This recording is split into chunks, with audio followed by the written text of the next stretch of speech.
Dia Nacional do Cerrado, que é o segundo maior bioma da América do Sul, que ocupa aí aproximadamente 22% de todo o território brasileiro, com áreas em 11 estados e também no Distrito Federal. Sobre esse assunto, a gente vai falar com o repórter Matheus Maurício, porque, Matheus, o Cerrado ele é fundamental para a nossa biodiversidade, né? Com certeza, viu, Guilherme? Também para a agricultura, o resgate ecológico, os recursos hídricos e também tantas outras pesquisas que utilizam o cerrado. Mas esse bioma atualmente ele tem sido muito prejudicado com a poluição, também com desmatamento, entre outros problemas que o cerrado vem passando. E a gente vai falar um pouquinho agora sobre isso. A gente conversa com Mitchell Drus Ieira, ele que é pós-doutor em Geografia e professor da Universidade Federal de Rondonópolis. Primeiramente, eu queria que o senhor falasse para a gente o que é o cerrado e a importância dele. Bom dia, seja bem-vindo ao Bom Dia Região. Bom dia, Matheus. Bom dia, você que está em casa. Bom, o Cerrado ele é o segundo maior bioma do Brasil, da América do Sul, tá? Em área e também em biodiversidade. Tá? O Cerrado ele é uma espécie de vegetação, né? Um bioma que se adaptou a viver com pouca água e altas temperaturas. Né? No passado, durante a última glaciação, que terminou aproximadamente 10 mil anos atrás, quase toda a América do Sul estava tomada por esse tipo de vegetação que hoje nós conhecemos como cerrado. Né? Porque as calotas polares cresceram e o interior do continente deixou de chover, parou de chover. Então essa vegetação adaptada a essa secura, ela avançou, a Amazônia ficou restrita somente ao norte da América do Sul. Com o fim dessa era glacial e o início das chuvas novamente, a floresta começa a avançar e o cerrado começa a diminuir.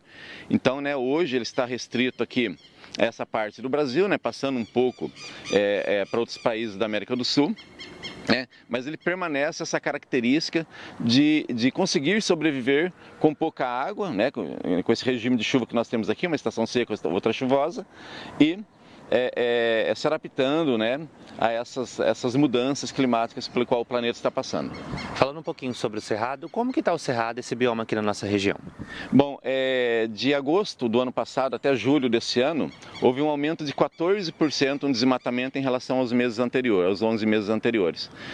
Isso é uma perda muito grande de biodiversidade, de área, de vegetação, e isso acaba impactando negativamente o regime de chuva, as populações, as comunidades que vivem da extração dentro do cerrado, o cerrado hoje, o centro do Brasil aqui, ele é nascente, ou contribuinte das principais bacias hidrográficas brasileiras.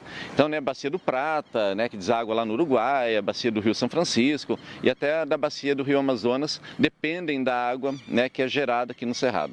Falando um pouquinho sobre isso, o senhor explicou um pouquinho do cerrado e como que está esse bioma aqui. Quais as consequências dessa degradação que a gente vem sofrendo nesse bioma? O cerrado ele precisa queimar anualmente. Tá? Por que ele precisa queimar?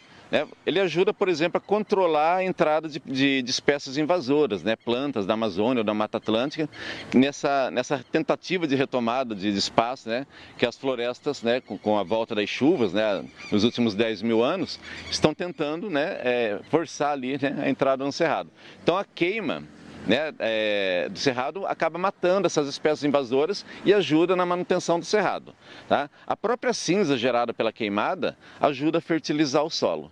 Tá? O grande problema são as queimadas acidentais e as queimadas criminosas, que acabam saindo do controle e queimando mais do que deveria. Obrigado, professor, pela sua participação conosco aqui no Bom Dia Região. E como o professor falou, Guilherme, a gente tem visto, essas são as consequências do que acontece quando a gente acaba degradando o meio ambiente, seja qual bioma for. Eu volto com você.